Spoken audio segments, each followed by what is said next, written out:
this, just so we can have it for anyone who may not be able to be with us for this evening. But we're really going to go ahead and get started right away. We have a number of guests and my colleagues here to join us. And this is what our rundown is going to look like. We have some folks from our AU Market, Center for Leadership and Community Engagement, Center for Student Belonging, Center for Student Involvement, and then K Spiritual Life Center to round us out. Afterwards, with that, we are going to have a question and answer session for about 20 or 30 minutes or so. And then we're going to wrap up at the end. Um, if you would like, please feel free to save your questions and answer, or your questions rather, for the Q&A session. But if you do have a burning question throughout this webinar, feel free to drop it in our chat, and we will either respond via text throughout the evening, or if we don't get to it, we'll try and get to it live during our Q&A session towards the end of this webinar. But with that, I really want to get started and turn it over immediately to Taylor Allgood and talking about the AU Campus Food Pantry. So Taylor, take it away. All right, thank you, Benjamin, and hello, everybody. Welcome. My name is Taylor Allgood, and I am the Student Support Coordinator in Student Affairs here at AU. And so, just to kind of break down my role, I primarily oversee the market, AU's Campus Food Pantry, which I'll be presenting about. And I also just work with students on a case-by-case basis to address food access concerns, basic needs insecurities, and things of that nature that span beyond academics at AU. So if during your time here you feel like, you might be in a pinch at a certain point, with housing, food, things like that, I can be a point of contact for you, and I'm here to support you in that way. Next slide, please. So, just to briefly overview what the market is. So, the market is our physical pantry space. We do have other services, and I'll highlight those soon. But when I refer to the market, I'm referring to our free confidential food pantry on campus that really supports all students experiencing hunger. And the use of the word hunger there is intentional because a lot of times you might associate food pantries as something that you might use when you're experiencing food insecurity. But really, here, the use of the market is for all students, and hunger can look like a lot of different things, whether you just need a snack in between classes or if you're experiencing more sustained need. And so, just part of our mission, we provide supplemental support for students experiencing hunger again and or food insecurity as part of our holistic support. And we really try to be a safe and welcoming space for all shoppers. If you visit once you're on campus, you'll see that it's kind of set up like a grocery store. And that again is intentional because we really want it to feel relaxed and just like you're going in there to shop and get items like you would normally do at a store. And we serve all students, whether undergrad, graduate, law students. We are the main campus pantry. There might be a few others through the Housing and Residence Life Office, as well as the College of Law. But those are smaller satellite pantries that are run independently. And the market is the main campus food pantry that's open to all students. And then below you can see our hours. Right now we're in our summer hours, so we're open 1 day a week on Tuesdays from 9 to 5. But once the fall semester hits, we'll be open Mondays, Wednesdays, and Fridays at the hours you see there. I won't go over all of this in detail, but I did want to provide some brief context about college hunger at a glance because for some of the parents or caregivers in here and supporters, you may be thinking we may or may not have had a college food pantry when you all were in school.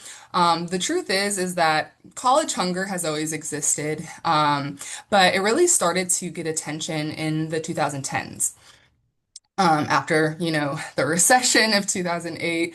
And so a lot of people, including college students, were struggling. And in response to that, a few organizations were founded. We are currently now a partner of Swipe Out Hunger, which is a national organization that supports college and university food pantries. And according to a recent report that was published, more than 2 in 5 students reported experiencing food insecurity. And so, as that number continues to rise, unfortunately, we really have to be creative in how we respond to this. And that's why a lot of universities, more than 700 today, have food pantries on their campus directly. And that hunger, that is, or food insecurity, can look like a number of different things. And so, those are just some examples below. A lot of people may feel stigma or uncomfort with, saying that they are experiencing food insecurity. But the truth is that it can look like a lot of different things, and every case is unique, and it's nothing to be ashamed or embarrassed about. We are here to help you in any way that we can. And just for some additional context, I've included some of our usage rates below at the AU Pantry specifically. Just last year, last academic year, we had more than 3,700 visits total, which is quite a lot, as you can imagine. So, a lot of students do use our pantry for a number of reasons. And so, how does the market work? We are located in Mary Graydon Student Center, which is our student union building, as you might call it.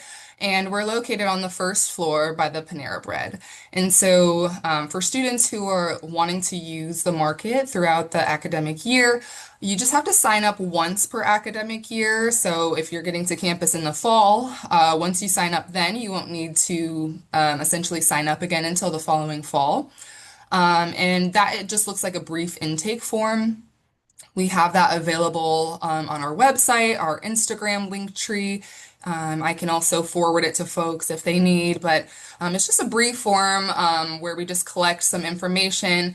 We do not do anything with that information other than just use it to understand how we can best serve our market patrons and really just advocate for more institutional support. Once that access is added to your AU ID card within a few business days, you'll have full access to the market and you just tap your card on the door whenever we're open, and that will allow you to access our space. And even if you're still waiting to get access added to your card, you can still use the market just by knocking on the door.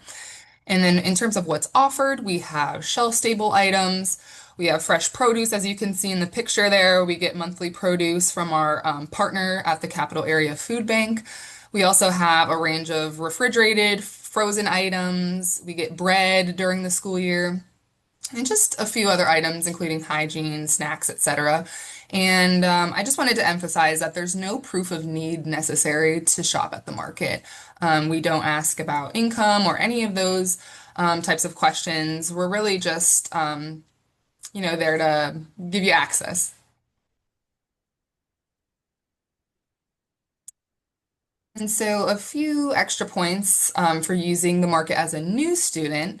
So, we do have some general guidelines that we ask people to be mindful of, just so that we can make our resources reach the most students possible. And so, with that, we ask students to visit once per week and fill 1 to 2 bags per visit. Sometimes with produce and things, it might, leak into another bag, but that's totally okay. But we just generally ask you to be just mindful of taking 1 bag about per visit. And we also ask that you keep AU green by bringing your own bag to shop. We're really focused on sustainability here. And so we do have some bags to give to students on site, but it really just helps if you bring your own reusable bag and it keeps things sustainable. And then we also have some general item limits. That picture is a little outdated, so things have changed a little bit since then, but you'll see as you shop around that it might say 1, 2, 3 per person, or take as many as you'd like. Um, in terms of on-site assistance, we are fully staffed by students throughout the semester, throughout the fall and spring semesters, that is. And then I also manage the market all year round, so I'm here over the summer managing the market currently. And then once fall hits, we'll have, excuse me, we'll have more people on board to help, which I'm really excited about. And then yeah, next slide. So just to touch on some of the additional services we have, this is what I was referring to in the beginning when I said, the market is the physical pantry space, but we also have some additional programs and support and resources that you can access beyond the market as well, just by meeting with me or looking on our website. And one of those that I want to highlight is the Eagles Helping Eagles program. So, as a first year student, I think all students are required to have meal plans. So, this might not be as applicable for this year, but in future years, if you are an upperclassman and live off campus or don't have a meal plan, and you're looking for some hot food support, in terms of like hot prepared meals. Our Eagles Helping Eagles program is our meal swipe donation program where students with meal plans can donate their leftover swipes at the end of each semester. And that those swipes are added to a pool where students in need in emergency situations can apply for meal swipes essentially. And we add those swipes to their account, and those are able to be used at Terrace Dining Room or TDR, which is our campus dining hall. And students can apply up to twice per academic year, and we define that as fall, spring, and summer, but no more than once per semester. And this program is need-based, meaning that we determine the number of swipes you receive based on information that we pull from the application. And so, yeah. And then moving on to our SNAP enrollment support program, or not program, my bad. Moving on to our SNAP enrollment support, that is more just a conversation or a meeting that you can Yeah, have with me. the lab, Um, they apparently didn't record it. Hmm. so just as an additional resource that we have for students, they can meet with me through personal meeting, and that is where we will help you enroll or at least understand the eligibility for SNAP, which stands for Supplemental Nutrition Assistance Program. And so I have a booking link in my email. I can also forward it to students who email me. And that just looks like a meeting where I really just have a conversation with you, get to understand your needs. And some different pieces of information that help me determine if you might qualify for SNAP, which is, again, a federally funded nutrition assistance program. And that is also made possible by our partners at the Capital Area Food Bank and the DMV Region Hunger Solution organizations.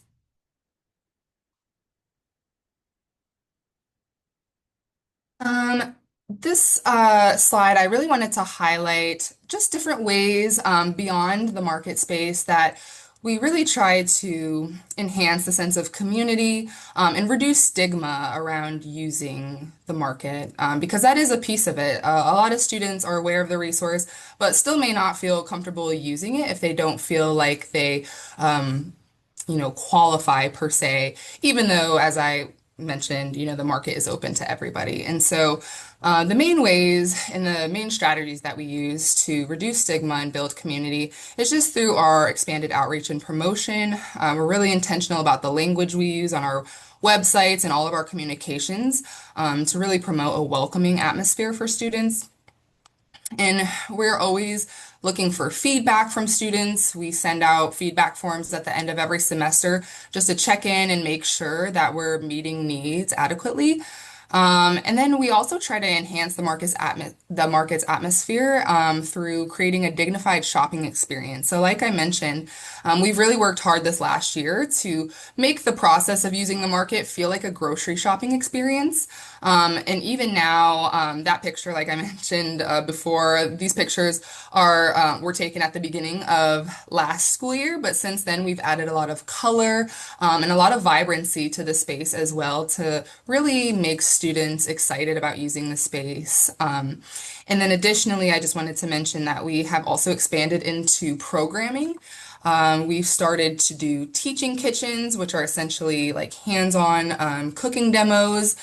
We've had chefs come in and demonstrate different meals that you can prepare using market ingredients, and we also have some other upcoming workshops on food budgeting and so forth that you can look forward to, and we will be sharing those on our Instagram pages as well as Engage, which is a student involvement platform. All right. And so lastly, I just wanted to share some ways that you can get involved. So, like I mentioned, to utilize our offerings, you can apply on our website for both the market and Eagles Helping Eagles. So I've attached the website there. You can also just look up the market at American University and it will pop up. And then we also have some volunteer opportunities that we'll be sharing into the fall and spring semesters, primarily through our volunteer platform, GivePulse. And so there will be different ways to engage. We have some like computer-based projects that you can work on that really help with like marketing, research, and those types of things. We also have more hands-on tasks that you can do as well, such as, stocking, helping to track inventory, and more of the tasks that you would do in person at the market as well. And we work with some classes to transfer the volunteer hours into class credit. And then finally, I've attached our Instagram and our email. So please contact us if you're interested or just have more questions. And of course, we look forward to having you at our future programs and events. So please let me know if you have any other questions, and thank you for your time. Amazing. Thank you, Taylor. Thanks. From there, we are gonna hop on over to the Center for Leadership and Community Engagement, with Melanie leading us off. So, Melanie, I will hand it over to you. Awesome. Thank you so much, Ben.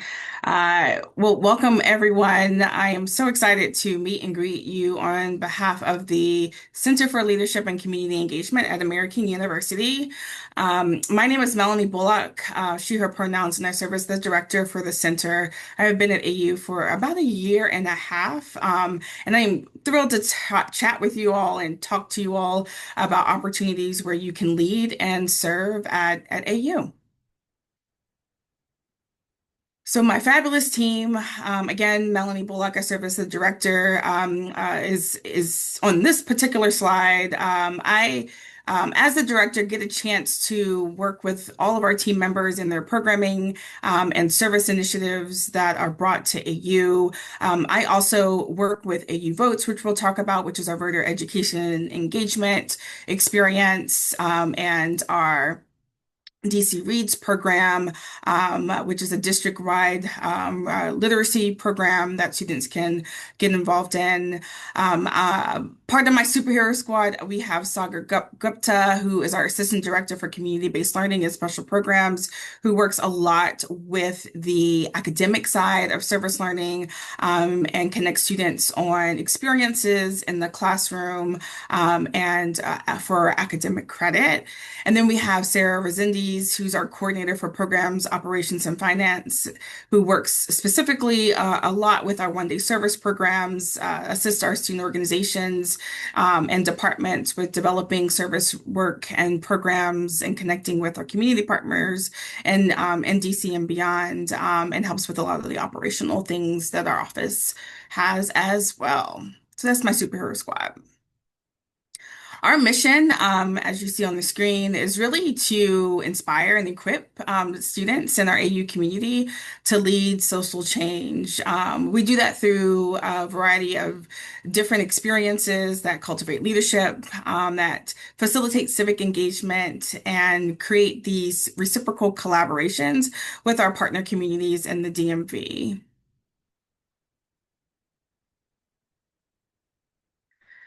So what do? We are that hub for community outreach, for volunteering and leadership. The unique thing about our office is that we sit in the center of experiences that give you opportunities to serve, to learn about service, to learn about creating change, and then also develop skills to lead in those in that service in creating change. We want you all to experience DC. while you're in or at AU, and during your time, going through the collegiate process. We want you to engage in the surrounding community, and learn about what exists around where change can happen and can exist, and ways that you can contribute to that change.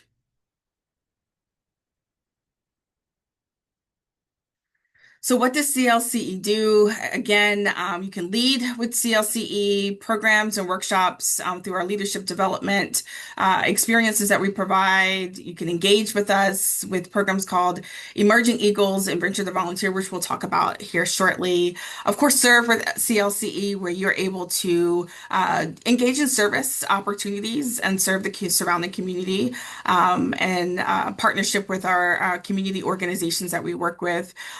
And one of my favorites, you can also vote with CLCE. You can register to vote to learn about the voter process, become an engaged voter, and help others do the same as well. So the first area that I will speak to you all about is one-day service events. And these are programs that really kind of kickstart your journey in service learning and community engagement. They are a variety of different experiences and events and programs that connect with our community partners, our nonprofit organizations in DC, in a variety of different ways. And so some of those programs that are annual include our Martin Luther King Jr. Day of Service. We honor the legacy and the leadership of MLK through a day of service where we provide opportunities for students and our community members, faculty, and staff can do service programs on campus, but also get off campus to serve and to engage in service experiences. We also have a program called Read Your World Day, which is a literacy program connected to our DC Reads program, where students are able to engage in a book donation drive that we do. We collect books for K through 8 grade students. We also, this year, also collecting books or have collected books for adult learners as well. In addition to collecting books, we send students out into the community to do book reading programs as a part of Read Your World Day. And then we also have Venture to Volunteer. You all may have heard about this through emails and communication that has gone out through NSFP. This is a pre-orientation program for students to learn about DC, learn about the social justice challenges that exist in the city, and ways in which change has existed and historically in DC, but also ways in which you all can contribute to change as well. And we do that through what we call neighborhood tours, where we take students out into the city and learn about the different districts, neighborhoods, learn about the history, the people, the community members that exist in in those particular areas through those neighborhood tours. And then we complement those neighborhood tours with service events and programs with nonprofit organizations and community partners that exist in those neighborhoods.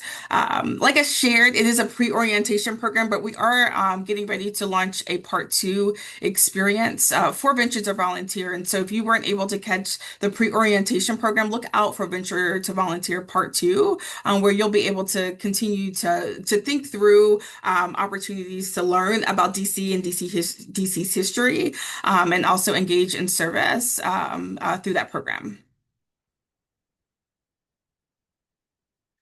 The next program I want to highlight is our Alternative Breaks experience.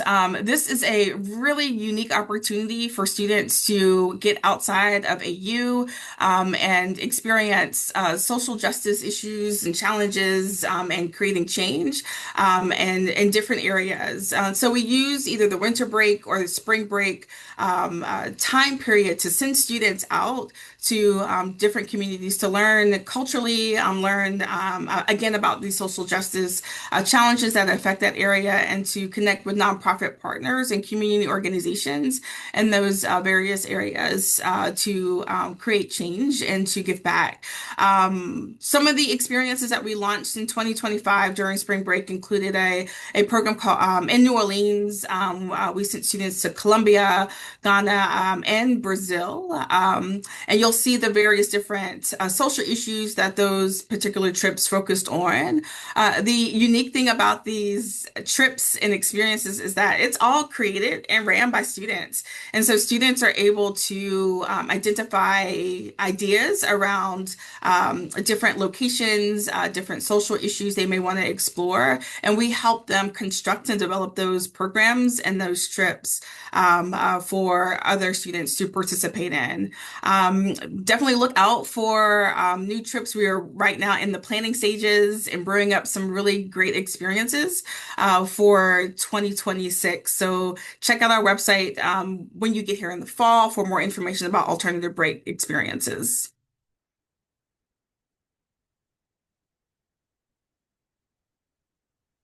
Leadership.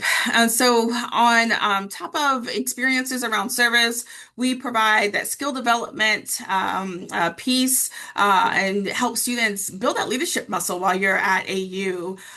Different ways to explore leadership and to understand who you are and how you show up as a leader, and then get the skills and the development to then apply those leadership skills in different leadership opportunities here at AU, but also prepare you for leadership beyond AU as well.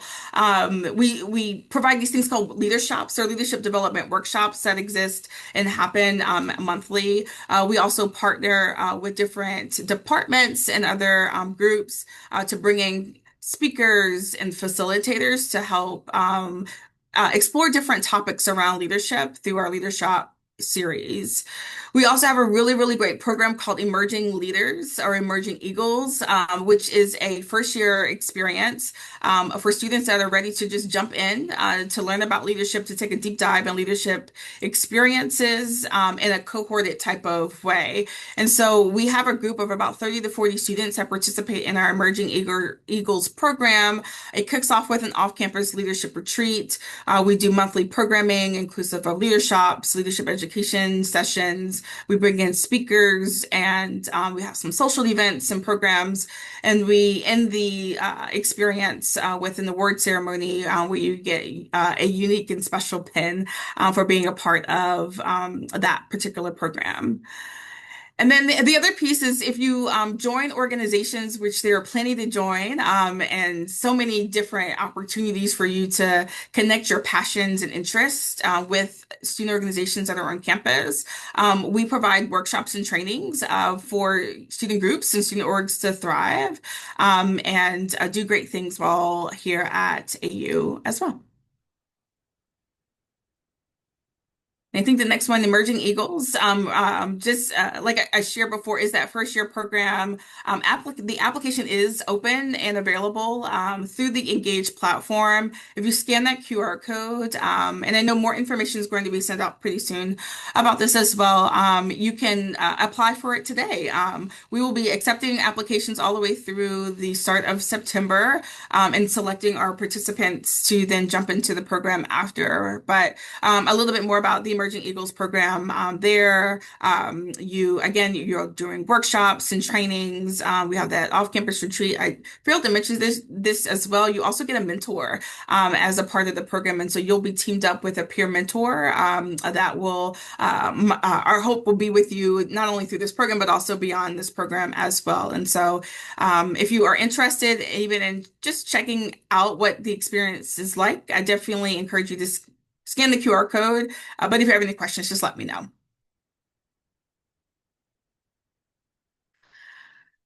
Another service experience and opportunity that is one of the longstanding programs, and which is why I'm highlighting it in this session, is called DC Reads. It is a literacy and mentorship program for our AU students to go out into our DC community and work with DC public schools to mentor, to tutor, and to help with some leadership experiences for our students K through 8 or K through 8th grade. in the DC communities. We have a really cool opportunity where we train and we develop you. We also connect and bring in keynote speakers to help you thrive as a mentor and as a tutor in that program. And the other cool thing is that if you are doing federal work study, your federal work study can be applied to the DC Reads program in your role as a tutor and mentor. So some of our in the class experiences that we provide, there are several classes that have this thing called a community-based learning designation, meaning that that class, you will be partnered with a nonprofit organization in DC. We work with the faculty and we will work with the class to connect the dots on finding a partner to work with. There's several classes that have this designation, this community-based learning designation, where you're doing part of your classes working externally in the community with that community partner. You're also able to earn service hours that can be contributed or added to some awards and things a little bit later as well. But we do provide opportunities for you to do the service learning and community-based learning in the classroom. And there's some examples of some of the CB courses listed there. But when you're registering for classes, you'll be able to see the community-based learning designation. But we'll provide a list of all of those courses on our website right before fall begins.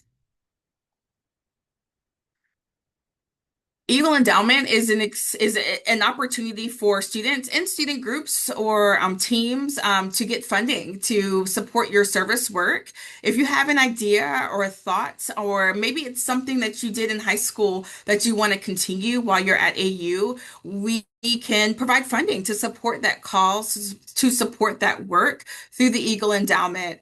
We provide grants of up to $1,000 each semester to students and our student groups that are interested in making a difference and making change. It's really cool because this was a winner of this award, Top College Philanthropy in the USA.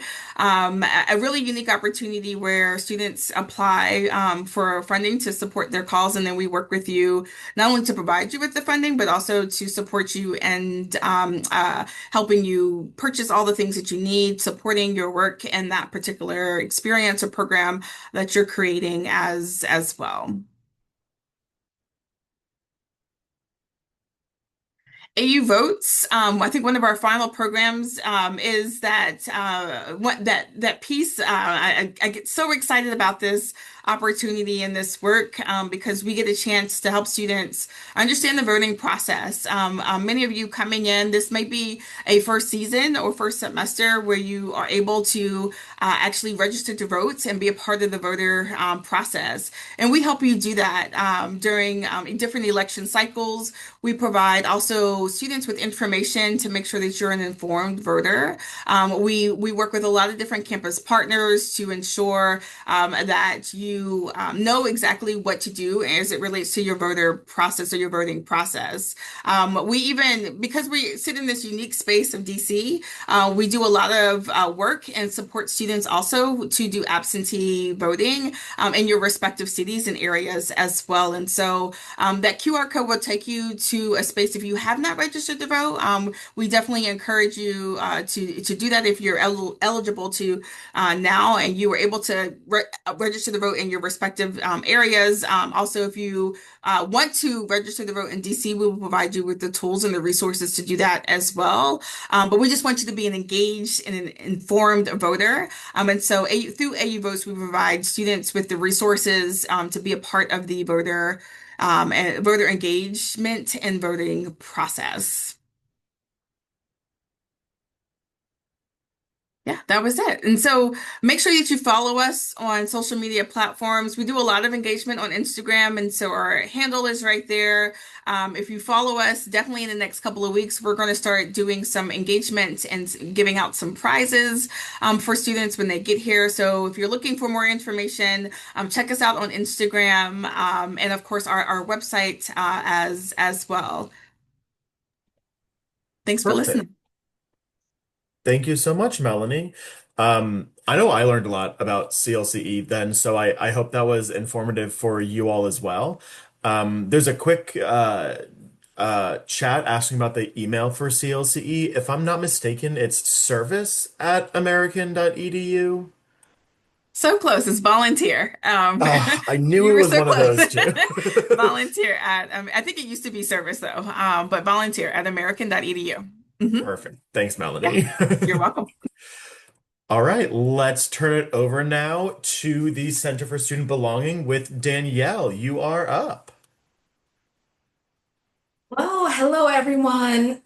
Thank you so much for being here and joining us. I'm excited to speak to you all about the Center for Student Belonging. Um, this is a center that is dedicated to being a hub for students who are looking to find community and connection on campus. And we do that through education, advocacy, and outreach for students. And I'll go into that a little bit more. Up here on the screen, you'll see, oh, if you can go, yeah, up here on the screen, you'll see some highlights of some of the programs that we have. Our STEP program, which is a summer transitional program, one of our on the quad programs where we did a lot of coloring and connecting around being a first generation student, and then also our award ceremony recognizing some of our students who are part of the center. Next slide. And so I'm going to introduce us. This is our lovely team. Talk about some of our programs and ways that you can connect and be supported across campus, along with ways that you can connect with us and collaborate with the center. So you can start, if you're looking for community and connection, start with the Center for Student Belonging, or CSB as we are lovingly known. So first off, what we do in order to foster and create belonging on campus is through education, where we do workshops and trainings that teach a plethora of things that lends itself to building community. A lot of educational programs, along with dialogues across differences. Along with that, we promote advocacy for our students. So if you are in need of support, help on campus, we help you with that. We also give you some tips and best practices on what it means to advocate for yourself and to learn how to do that. You are all transitioning into a new role in your life, a new space where you are going to have to start to advocate and really promote the things that you want. So we help in supporting you to do that. Lastly, outreach. That's just building community and offering student support. So our offices is located in the new Mary Graydon Student Center on the 3rd floor. It's a hangout spot, okay? So you can come there and do your work, or you can come and visit with us or visit with some of the other students that are there to create that community and building. We do outreach in terms of collaborating and connecting with a lot of other departments on campus to reach students across the campus. All right, so one of our major programs will be our Dialogue Impact Circles. And that is a major program of our CSB Peer Educator Academy, which offers spaces to our students where they can learn and be trained to be facilitators and educators on campus. So myself and some of the other professional staff, we won't be the people that are always doing the workshops or facilitating. We want to have that peer-to-peer action so that you all can really have an opportunity to expand and do that for yourself and talk about things that are important to you. So the impact circles are specific to you, specific to your needs, and led by students. And this is just a wonderful photo of one of our first peer educator programs and impact circles where they did it during Halloween, and everybody dressed up. It was a lot of fun. And we still got an opportunity to talk about things that were important to us.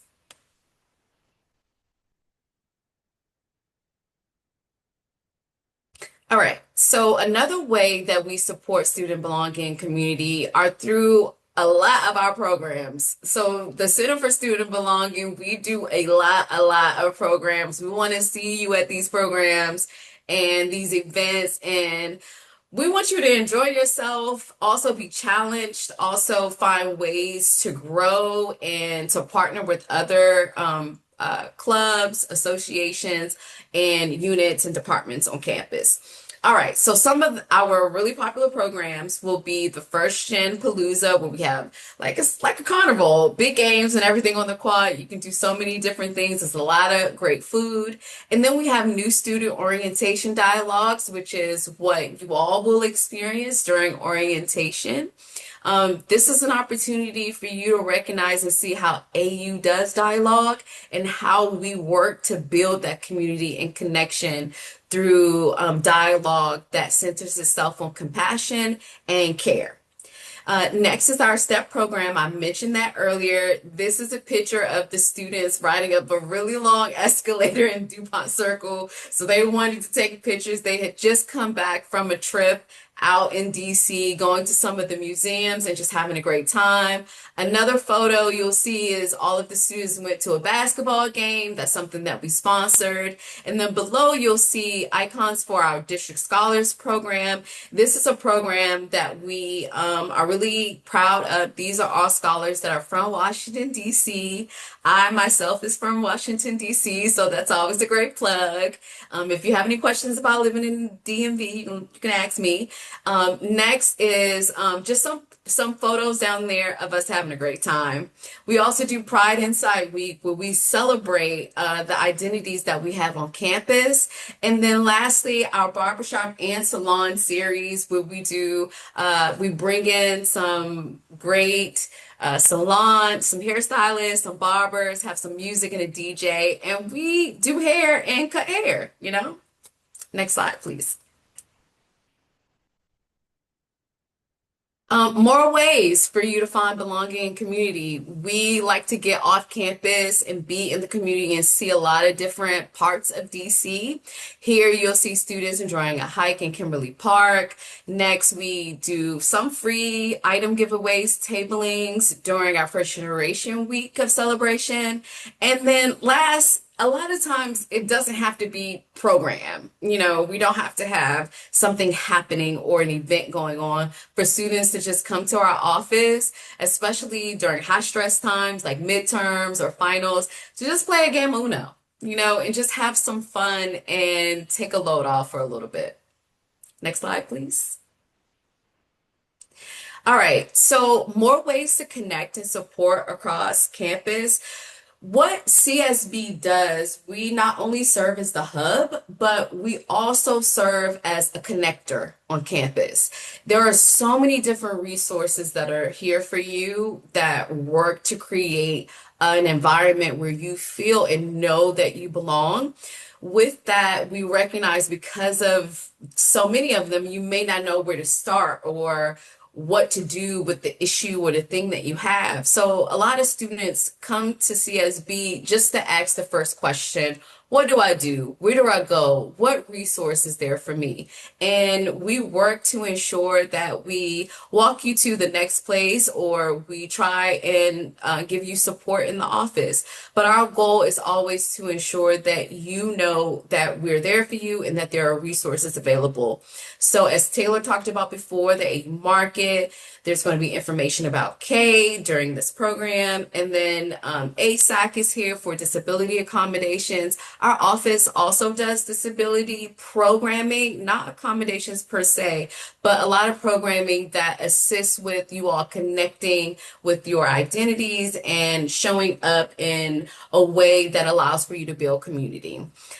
You will be able to see a lot of different resources here, our veteran services, our international student support, our chosen name, and then our themed housing, all ways for you to connect and support on campus with other departments on campus. And you'll see a QR code down there. That QR code is just a PDF of more key resources that couldn't fit all on this one slide. All right, next, please. Some more about partners. You'll hear from some of the partners already here during this webinar, but I wanted to highlight a few others that we like to partner with. The Center for Wellbeing, Peace Inc. is a group on campus that we partner with a lot, the Disability Student Union, the Black Print. These are all either student-led organizations or units across campus that we automatically do programming with and ensure that we reach students all across campus. Next, please. And this is the way for you to stay connected and collaborate with us. Sign up for our newsletter. You can also attend our CSB sponsored events. You'll learn about Engage and how to be up to date on what is going on campus and the programs that are coming out week to week. Follow us on social media at AUCSB. That's on all platforms. And then collaborate with us. We want to know what you're interested in. Every new group of students that come in, they bring their own vibe, they bring their own style, they bring their own interest. And so we want to know what that is so that during the semesters that you're here, we show up for you and that you have the events and workshops and trainings and dialogues that speak to you, your interest, and further solidifies ways for you to connect and really know and feel that you belong on campus.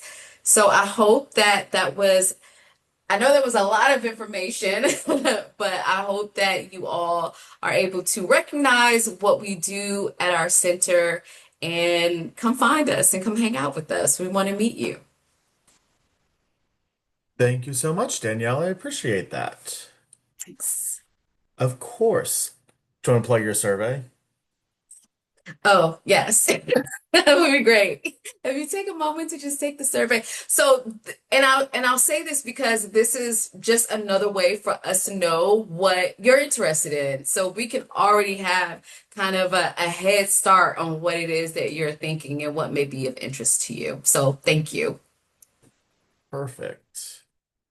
All right.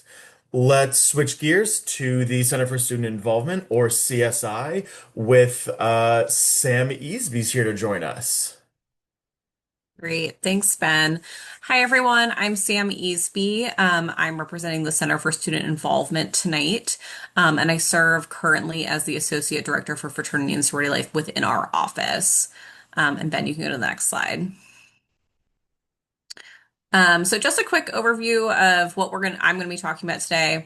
Just a quick overview of the office, meeting the team, the Engage platform, which is crucial to any student starting at AU, our student organization cohorts, welcome programming, and any questions. And I know we have a Q&A session at the end too. So CSI, so what is CSI? We are the hub for everything student involvement. We oversee all clubs, student organizations, student media, student government, all programming, large-scale programming initiatives and programming boards, fraternity and sorority life, as well as some leadership development programming. What we do as an office, our office really concentrates on supporting student leadership and development through the advising of clubs, organizations, and programming. So we really serve as the advisors for students that are involved in student organizations to ensure that they're developing leadership skills and are able to do the programming and initiatives that they would like to do here at AU. And why do we do what we do? We believe in the AU community and helping everyone find their place on campus. Being involved on campus is such an important part of the collegiate experience. It really helps you find your home away from home and also might spark a new interest, new idea, or even take you down a new career path. There's so many things to get involved in here at AU, so we really try to be that hub and help every student kind of find their place. And just a high-level overview of who we are and who are these people that are serving our students. So we have Ayanna Wilson. She is our Director for Student Involvement. She oversees our entire portfolio of student programs, as well as all of our student cohorts. And then we have Matt Galuski. He's the Senior Associate Director for Student Involvement. He, along with Maya Vela, the Assistant Director for Student Organizations, oversee all of our student clubs. And currently we have about 200 student clubs on AU's campus. We really have a wide breadth of organizations, so there's really always something to be involved in or interested in. We also have a new process we have a process where if you don't see a club you're interested in, you can create one with the help of Maya and Matt. And then, like I mentioned, I'm Sam Easby. I'm the Associate Director for Fraternity and Sorority Life. Nadir McCoy also is the Assistant Director for Fraternity and Sorority Life, and we support all of our fraternities and sororities on campus. We currently have 25 organizations on campus, and make up over 10% of the student population. And then Maura Fox works with our Graduate Leadership Council and graduate students, student media, and then also student government. And then Alexis works with all of our programming boards. And we'll get into a little bit more in depth into these different cohorts in a second. But Alexis really does a lot of that large scale programming for our office, as well as supporting student programming boards. And then Luce and Marcus really round out the team and help with all the financial aspects of our office, including working with student groups that are requesting money, and making sure that they get everything that they need to do a successful event.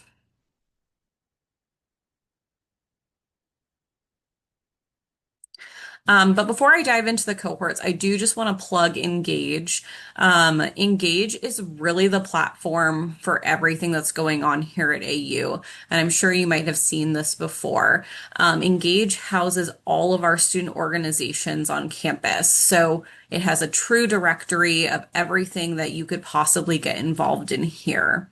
As you can see, I just have a handful of our groups on here, but we have every single group on there. So if you're interested in fraternity and sorority life, if you're interested in being a part of a programming board, you can type those into Engage and learn more about those individual organizations. There's also an ability to contact the people in those organizations so you can learn more information about the organization or about joining. Also, Engage houses all of the events going on campus. So if you're looking for something to do on a particular evening, there's always an event going on campus. I know, for example, we always have things. Alexis does a lot of great programming for our office. We have Welcome Week, where we have a lot of different events planned. In October, they do Pups and Pumpkins. So there's a lot of things going on campus, and Engage is a really great place to start when you're looking for something to go to or attend.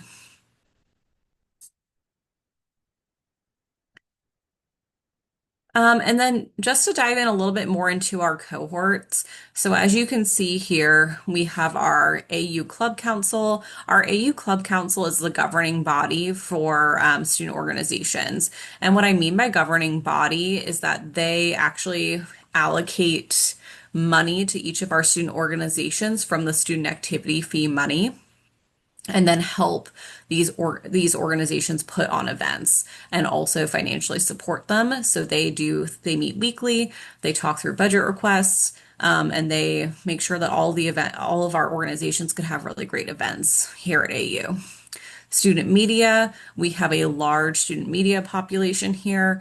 We also have lots of different opportunities to participate, from being a part of the radio station to doing more literature or being part of the Eagle. There's a lot of opportunities here too.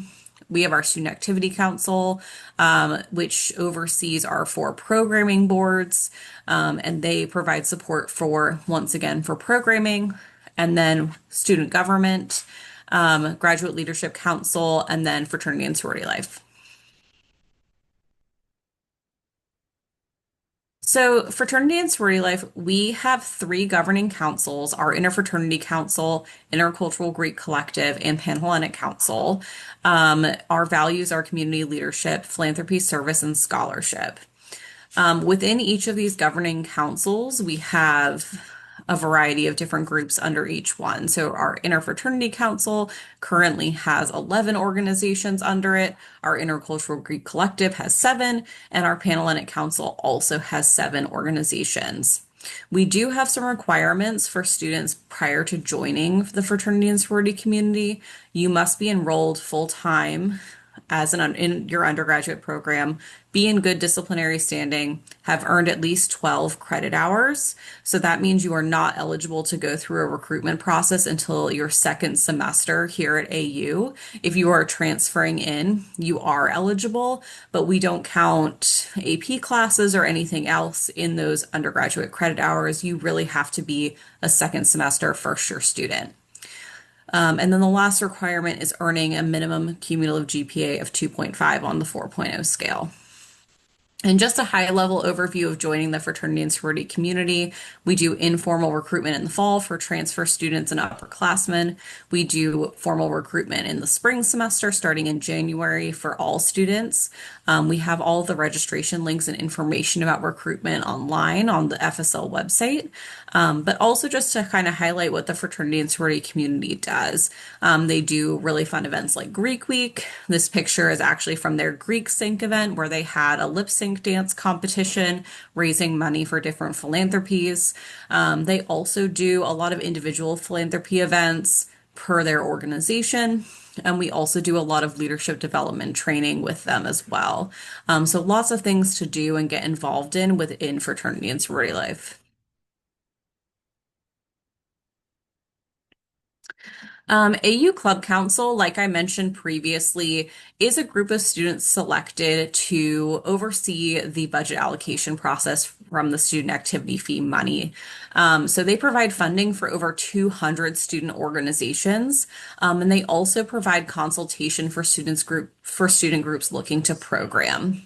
The programming has to be open to all student populations. They also have to engage with the student body in some way. So it's a really great opportunity to develop your leadership skills after joining a club or organization your first year, because they really get to oversee a lot of different pieces of that event planning process. To join AUCC, similarly to the requirements for fraternity and sorority life, you do have to be enrolled as a full-time student, be in good disciplinary standing, have earned a minimum of 12 credit hours, and then also have that 2.5 GPA on a 4.0 scale. If you're interested at all after your first semester in joining AUCC, they typically interview new members for AUCC in April of the spring semester for fall. And they usually advertise all that starting late February or early March. And all of that application process is on Engage. And like I mentioned previously, the 200 clubs and organizations that fall under AUCC, you are eligible to join at any time. And in fact, we encourage you to go through Engage and see what you may be interested in. We also have our student involvement fair, which is pictured here. We do that every year during the first week of school, and we have all of our organizations on campus out on the quad tabling. So everyone has the opportunity to meet students that are in those organizations and get to know a little bit more about the opportunities there.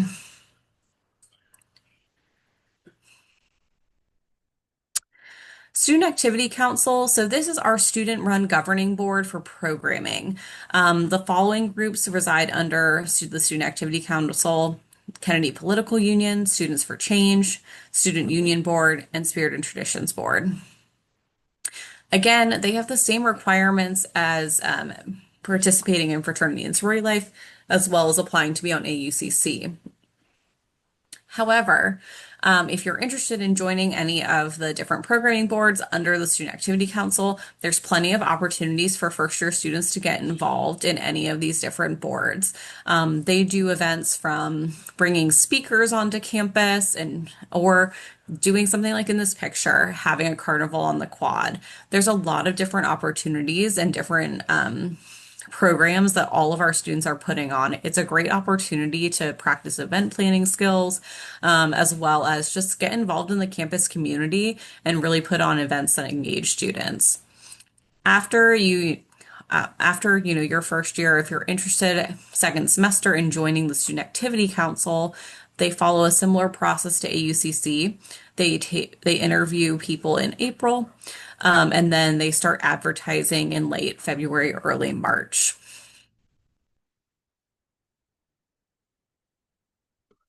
AU student government. The student government at AU really provides advocacy for the student body. It provides educational programs to connect students with the community and university. And it also provides town halls and space for students to express any concerns to the university as a whole. Many of our upper level student government requirements are again the same as joining Fraternities Relay for AUCC or Student Activity Council. However, if you are a first year student and are interested in running for student government, elections for first year students do take place in the fall, as opposed to our elections for our executive board, which has the requirements listed below or above. They take place in the spring semester. So if you run for a space and are really enjoying it and choose to run for an executive board position, all of that would take place in the spring semester.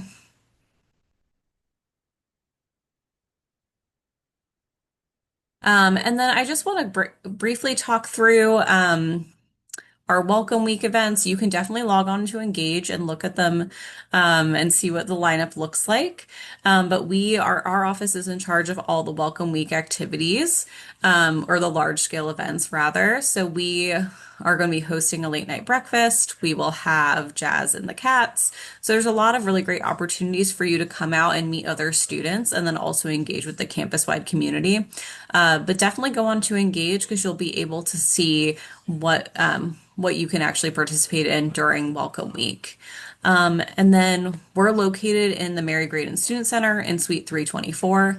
And here's just a couple of ways that you can reach out to us as well, and make sure we advertise everything that we do on our Instagram and different social media platforms. So it's always great to follow us to make sure that you're getting all the most recent content, as well as if you're interested in applying to positions in our office. All right. Thank you very much, Sam. I appreciate that. And rounding out our evening of presenters before we get to the question and answer portion, we have Chaplain Eric for the K Spiritual Life Center. So I will let him take it away from here. Thank you, Ben. And I would just say for everybody who's been watching it, you're getting a lot of dense information right now, and it would be a poor chaplain who didn't give you just a second to take a breath, understand there's a lot going on, and you've got lots of opportunities here, and you'll get to digest it, and you'll have, years to be able to figure out what you want to do and how you want to do it. And I think that that's kind of a great intro to K Spiritual Life and what we try to do, which is there's so many great opportunities here to get involved at American University.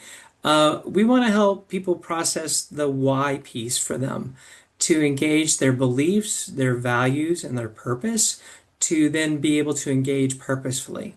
And so the way we capture that is by saying, kindle your heart, ignite your purpose, and illuminate the world. And you'll hear as I go through some of our programs, there's a lot of overlap between our different partners and colleagues in student engagement and also other spaces like wellness and the Center for Wellbeing and the academic side. And that's intentional because we want to help people understand and give them space to process what does this all mean for me. So I like to start with people. The team here at K Spiritual Life Center, and I noticed that I misspelled my own place. It's K Spiritual Life Center. And so that's me. I'm Eric Doolittle. I'm the university chaplain. I'm an ordained elder in the United Methodist Church. American University is affiliated with the United Methodist Church, but there's no requirements for that. It's just it helps us understand who we are, what's important to us, what are our values, and how do we want to show up for people in that way. And then my associate director, Morgan Redmond, who's pictured there with our cupcake. We'll talk more about the cupcakes. Morgan is an incredible resource for us. We're a small office as far as the staff, We do have a graduate assistant and also an intern who comes from the seminary next door. But we are kind of a community of communities, and I'll talk about what that means as we kind of unpack things about K Spiritual Life. So the center is two things. We're both a team and a place. And so that is our home, K Spiritual Life Center. The inside, as you can see, is a beautiful space. We have all types of things that go on there. It's specifically designed to be able to host different types of worship services and gatherings. But you'll see it on the quad, and most people know us because we are the Flaming Cupcake. And we are going to lean into that a little bit because why not? It's there. We all know it. Why deny it? And so you'll be able to find us very easily. Most of the folks who we've been talking with tonight are at the Student Center, but we're down at the end of the quad on the north end there at K Spiritual Life Center and the Labyrinth out front. So let's talk a little bit about how do we work? And so this is my very technical drawing of what's it like inside the K Spiritual Life Center Flaming Cupcake. So the wrapper is our place, our space, the thing that holds us all together. That is the building here. We have our main chapel. We have 4 other sacred spaces that are part of our area, and I'll show you some of those. But that's kind of the physical space that helps us remind that we're holding space for a lot of these things to happen. The cake part, which is what people think of in a cupcake, is our community partners, our volunteers, and our student organizations. We have over 24 different communities that connect with us. Some of those are outside organizations that are sponsored by big national organizations.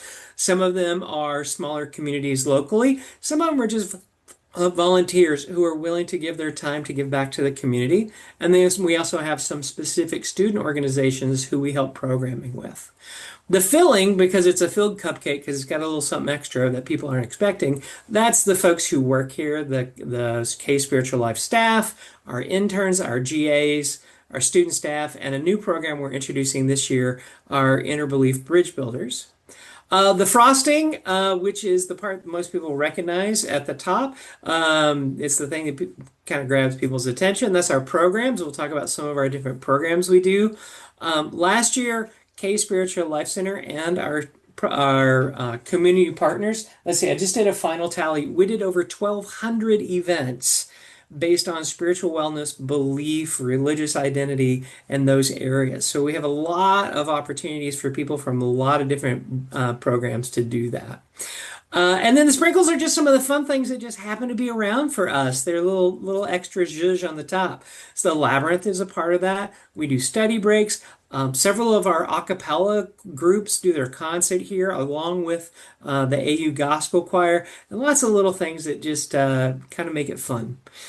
So let's talk a little bit about those different parts of K as we're unpacking this. So we'll start with the space, which is that wrapper.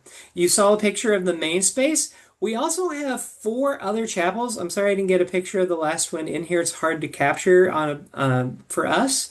And so we have dedicated small chapels that are available for both our students and for other people to use. So we have a Catholic Adoration Chapel, the Thomas More Chapel. We have a Dharmic space. It's actually the first dedicated, consecrated Dharmic center in higher ed in America.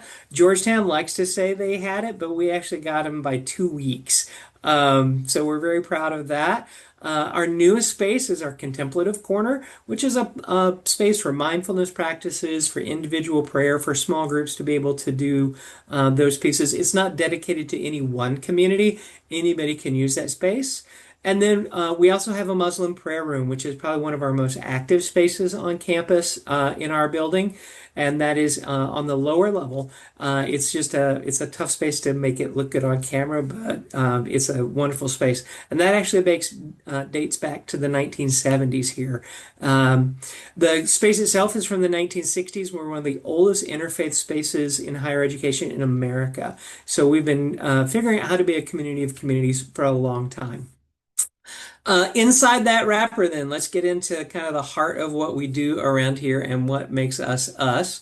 And so We have a ton of the cake part, our community partners, our volunteers, and our registered student organizations. This is just an incomplete list of some of the groups that call K home in some way. Like I said, we have musical groups. We've got big nationally known groups that work with specific communities and traditions like Hillel, Chabad. We have an Orthodox group, Cru, Campus Outreach. We have a humanist chaplaincy. For those who aren't familiar, that is folks who would consider themselves atheist or agnostic, non-theist in some way. That's a space where they can connect. That's a very active community. A couple of Buddhist folks, Hindu, Muslim. We really try to cover a lot of ground, and we're very proud of that. Pardon me. That's part of why it's important for us to understand what we're about in that connection as a United Methodist institution, is that we want people to feel welcome and to grow in their understanding of who they are. Spiritual identity, beliefs, and values are essential for us to understand why we do what we do and what is it all about. And so we're really proud of American University's dedication to that work and how it connects with all the different ways that our students are involved and engaged on campus. So the full list is on our website, or you can stop by. It actually changes all the time depending on what students are active, who's new partners, and so we're always glad to engage in that way. And so if you have something you're looking for, and if we don't have something on campus, we're glad to plug you in with community resources as well. We know the folks in the area, and we love to connect you that way. So past the cake, then we get into the filling. Like I said, it's a small professional staff with 2 people. I just want to kind of give you an idea of what the different roles are. So as my role as the university chaplain, I'm part of the student affairs and student engagement team. Like I said, I'm an elder in the Methodist Church, and that helps me connect to the university to talk about those ideas and what that means for us as a whole. You'll see me at ceremonies and services and stuff. You'll also just see me out in the quad. Please just say hi. You can always stop by and talk to me. I am a confidential resource on campus. So if you need to have a conversation and you're not sure who you can go to, if that would be helpful, you can always come to me, and we'll help you get through it. Like I said, I work with Kay, and then I also work on religious accommodation requests. And so information on all of those are on the website. And so those accommodation requests can include vaccine exemptions. If your folks need something with dietary, I can help plug them in there. Academic requests for holidays, that type of stuff. And so we oversee those things. Morgan gets to do a lot of the fun stuff beyond overseeing our facility and keeping the cupcake running. She is going to be the new head of our Inner Belief Bridge Builders program, which is an interfaith ambassadors and leadership program for students. She helps put together the programming that Kay does on our own. So we do our own programming, and then we also hold the space for all of our different partners and groups to be able to use the space. So we kind of, like Taylor had mentioned with the market, we get to do both and in that. One of the key signature events is tea time. Every Tuesday at 2 o'clock out in front of Kay, we have free cupcakes and tea for people to just come, relax, chat. It's a big program. I think I've seen most of the people on this call have stopped by for a cupcake and tea at some point, all of the folks who are leading. It's just a way for us to engage and to give people a moment and say hi. That's important for us. We're also, during that program this year, we're going to be celebrating the 60th anniversary of Kay Spiritual Life Center. We opened up in 1965, and so we're really looking forward to the big birthday cupcake celebration that'll be happening this year. We do an Inner Belief dinner series. Those are our ways to work with our different communities to celebrate those special holy days across the year. And so last year we did 6 of those. From our different traditions, and we work very closely with the students or other communities who are practicing those. So it's not just us trying to mimic it. It really is something we do intentionally to celebrate with those communities, and also open that up to people who may have not had much of an opportunity to know what Diwali is or to participate in a Vesak celebration with our Buddhists. And it's those types of programs that we're really pleased that all of our programs are open to all of our students, just like the rest of student engagement. But these are specifically designed for people who are curious about the crossover and what it's like so they can learn more about the other members of our community. We also have a graduate assistant, as I mentioned. We're hiring them in right now, so I don't have a name yet, but we'll get there. And then we'll also be working with a seminarian from next year in the coming year. So that's who you'll see around from that perspective. Let's get into the programming pieces. I realize I put these up, and you'd think we only do food here. We do a lot of food because something about sitting down and sharing a meal with somebody is really a great way to engage in a new way and to get a piece an understanding of their culture. But that's not all we do. The tea time is one of those. The Inner Belief Dinner series. There's Soup with Substance, which is more in-depth conversations with me and partners from across our community. Two big programs we do. You heard about the MLK Day of Service. We also do an MLK worship service and remembrance. It's part of their Black History Month programming, where we honor an alumni and engagement. We're bringing back the Bruce Pointer lecture series this year, which is a big community-wide lecture that looks at the intersection of beliefs and faith and service, and how we see people who are engaged at the highest levels in our country as leaders, what motivates them out of that understanding to do the work they do. And I think that's where I'll leave it right now. Like I said, there's a lot going on, and I know folks are at the end of a very long thing with a lot of information. So let me I think just I didn't do the sprinkles. You'll have to find out what the sprinkles are when you stop by and see us. So come on inside KA Spiritual Life Center. I know it can be intimidating to go into a space that looks like a worship building. We're super friendly around here. Everybody is welcome. It is your space, no matter what your beliefs, your values, your religious traditions, or if you're just trying to figure all that out. That's what we're here to help with. We're not here to impose. We're here as a resource. And so come on in the front doors. If you want to find the offices, the side doors are easier to go downstairs. That's where the offices are. You'll find the K staff. We've got permanent offices for Hillel, AU Catholic, and then also rotating space for our Protestant communities and our interfaith offices. We also have a lounge down here that people like to hang out in and do fun stuff. Feel free to email K Spiritual Life Center at American and follow us on Instagram. Obviously, other people lead that because I'm an old man, but every once in a while I try. So I think that will do it for us. Thank you so much. All right. Thank you very much, Chaplain Eric. That concludes all of our presentations for everything in the student engagement portfolio. As I said at the beginning of this, we will have a question and answer session. And so I just wanted to remind all of you that this is who we heard from today. The last portion of the student engagement portfolio is also new student and family programs, which is what my office is, and we mainly host new student orientation and family and supporters orientation.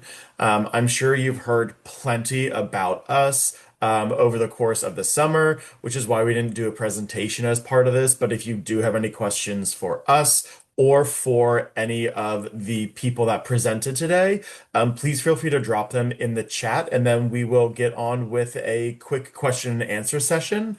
I know throughout this presentation, we've been doing a good job behind the scenes of answering everything. So I think all of the questions that have been asked so far have been answered, but we are more than happy to answer any other questions that you may have for us. Or we did such a good job that all of your questions were answered, which makes me really happy as well.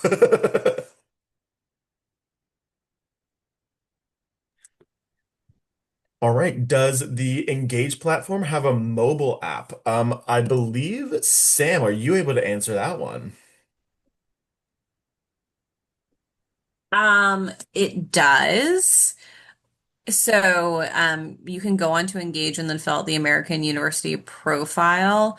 I will tell you, I think the interface works better on a computer.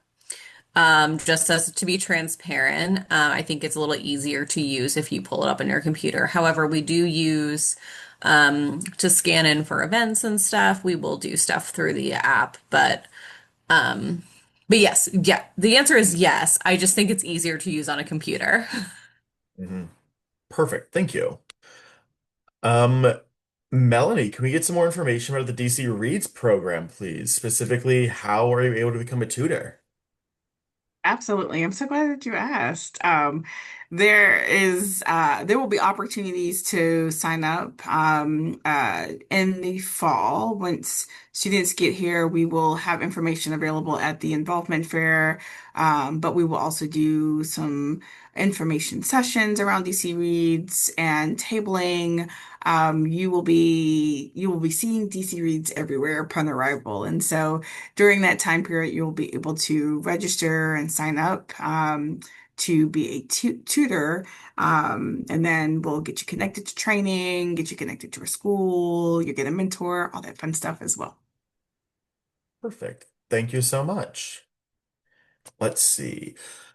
For those that barely use any social media, are there any other places I can get updates from anybody? I know specifically that if you are um, this isn't like the most specific answer, but if you just kind of like pay attention to things that are happening around campus, specifically in the Mary Graydon Student Center, we have a lot of TVs that really just cycle through a lot of upcoming events that are happening and a lot of upcoming opportunities to get involved in campus as well. Danielle beat me to it. Newsletters are also a really big thing too. So if you want to get more specifically involved in one individual office, then looking into a newsletter is a really good opportunity. But if you're not entirely sure where to start, but you do just want to get involved somehow, the Mary Graydon Student Center with all those TVs around campus is a really good opportunity. And then we also have a lot of tabling opportunities where offices and student organizations will also just set up at a table, either on the quad or on the first floor of the Mary Graydon Student Center, places around campus that get a lot of traffic. And that's where they also invite you to engage in any of their upcoming programs or their membership opportunities. I don't know if anyone else on the call has uh, other instances that they'd like to share as well.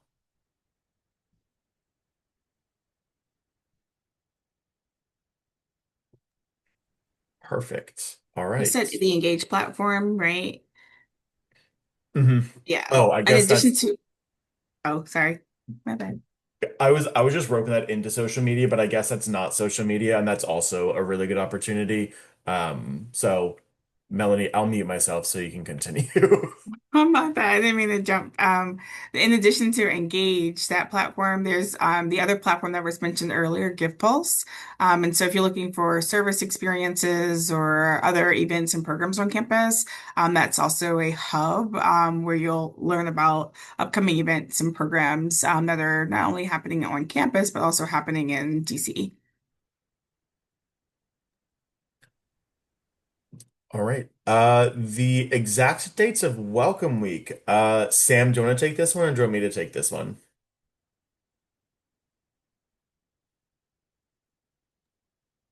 I know some of the dates are currently, we're still getting moved around a little bit. But we do have events the week of orientation. So the week of the 18th. Ben, please correct me if I'm wrong on that date, That's because I don't have correct. a calendar in front of me. And those events will continue through the week of the 25th. I can tell you that the Student Involvement Fair will be Thursday, August 28th, and that's you typically during the day. but we will be releasing a schedule through Engage. Mhm. Yeah, just to go off of what Sam said, new student orientation takes place Tuesday the 19th through the 22nd, and that's all from about 9 a.m. to 5 p.m. or so. And then we will have some Welcome Week programming in the evenings. And then once we get into the first week of classes, that's where we'll see Welcome Week programming all across the board, morning, afternoon, evening, nighttime as well. So you'll see some in the evenings during NSO, and then the week after, basically anytime you're awake, really. There's also some questions about making your own club, Sam. So how do you make your own club, and then when can you Yeah. expect to hear back after registering for a club? Sorry, I missed the new club one. So we have a process for making your own club. Essentially, if you are interested in doing that, you go through, I would say, almost an application process, but not to necessarily be denied because we don't like your group or whatever.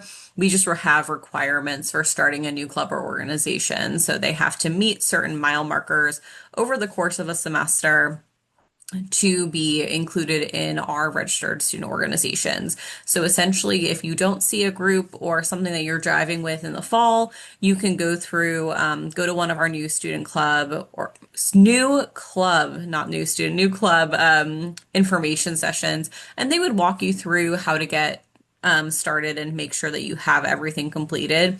And then what would happen is if everything goes through, then your club would be considered a registered student organization the following semester. So if you apply in the fall and get accepted, your club would be a registered student organization in the spring semester. And we will post information sessions and all that those applications and different things on Engage. So that's what we do for new club registration. And then if you are just registering or joining a group on Engage, that doesn't necessarily trigger a group to reach out to you. You'll see that every group has a primary contact. You can message those people, or alternatively, you can email their student organization email.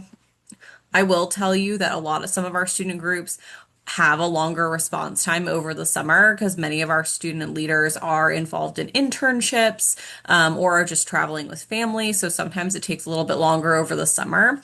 But I would say during the school year, it would take a week maximum. If you are interested in a student organization and you haven't heard back from anyone, that would be a really great time to contact our office and we would make sure that you got in touch with the right person. But yeah, over the summer, sometimes the lag time is a little bit longer just because, again, some students go abroad over the summer, like they just have a little bit other commitments and are not necessarily focused on AU's campus until probably August. And then the Welcome Week schedule, that should be posted on Engage shortly. And we will have, and everything will be, all the different events will be on Engage. And I know Ben and his team will also be sharing that information as well. Yeah, good segue. Thank you. Um, the Welcome Week schedule is going to be released as Sam said. If you are familiar with our new Eagle newsletters that come out every Monday evening, there in a couple of editions or issues of that, we're going to have a link to the All-American Welcome schedule. But again, if you do go to Engage, you can log in just with your AU credentials. And then there's a tag that you can search for Welcome Week, and then that'll have all of the events that are happening. Um, I will give a caveat though that that is constantly being updated. So if you look for that right now, you'll see a good chunk of them. But then if you look back in a week or so, there's likely going to be more events there as well.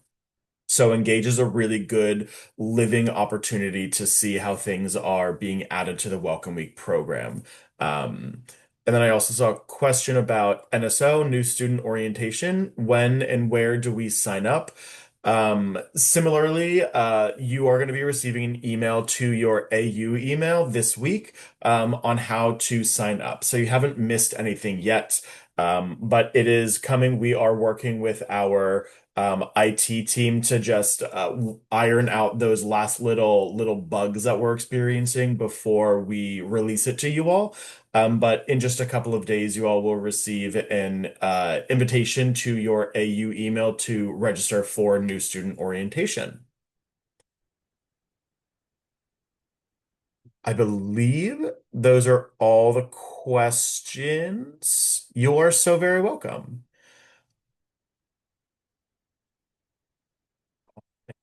Once we sign up for NSO, where there'll be activities to sign up for. Yes, absolutely. So new student orientation is comprised of some required sessions, some optional accessions, some what we call choose your own adventure sessions. And our system is going to walk you through all of that. So there are going to be some required sessions that are already added to your schedule. And then there are some of those optional sessions, for example, excursions, that you're going to be able to sign up to through that registration process as well. You are able to register for an excursion, finish your registration process, and then decide if you want to switch your excursions as well. So they're not set in stone, but there are some that have a capacity. So as long as you're able to get in there under that capacity, you can change your excursion as many times as you would like to. You're very welcome. Family orientation, another really good question. So, family and supporters orientation, we have two identical programs. One is going to be Sunday evening, and then the other one is going to be Monday evening. And when I say identical, I'm an identical twin, so I literally mean identical programs.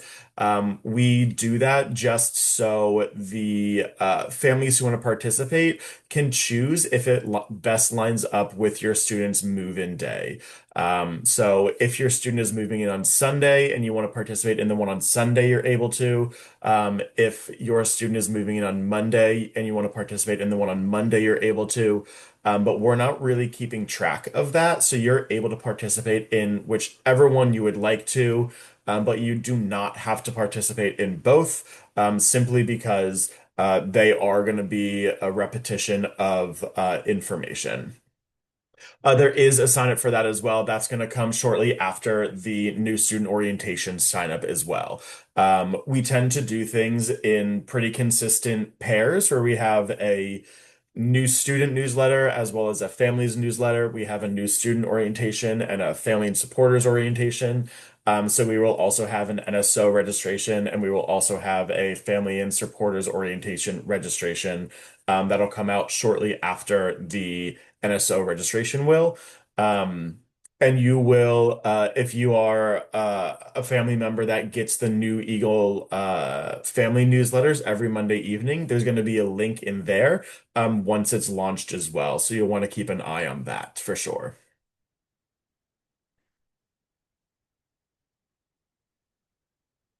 All right. It looks like our questions have slowed down. So thank you very much for joining. Um, some students will have stuff on their schedule already. Yes, correct. So there's a combination of um, required and optional sessions, and the ones that are required are already built onto the schedule, so students know that those are the ones that they have to participate in. And then they will also receive communications from their orientation leader about a week or so before orientation starts. And they'll learn more information about that from their orientation leader as well. You are very welcome. Okay, so I started this by saying that this is 4 out of 5 New Eagle Essential webinars. We have one final webinar, and that's AU and Beyond, which is 2 weeks from yesterday. So that's learning all about what happens like beyond just the student experience. So that's talking about family engagement. It's talking about careers outside of or beyond American University. It's talking about alumni relations and things of that nature. So we're excited to see you here for that as well. But if you do have any follow-up questions, please feel free to reach out to any of the organizations or any of the offices that you heard from here today, and we would be happy to help you out with any questions that you have. But with that, I want to thank you all very much, both from the guest perspective as well as the presenter perspective. This webinar will be available on YouTube. Yes, absolutely. We try to get it up within a couple of days or so. But if you come back at the beginning of next week, we will absolutely have this linked on our YouTube as well as our New Eagle Essentials present or New Eagles page as well. So thank you very much. And I look forward to seeing each and every one of you at new student orientation and at the beginning of classes in August. Thank you again, and take care, everyone.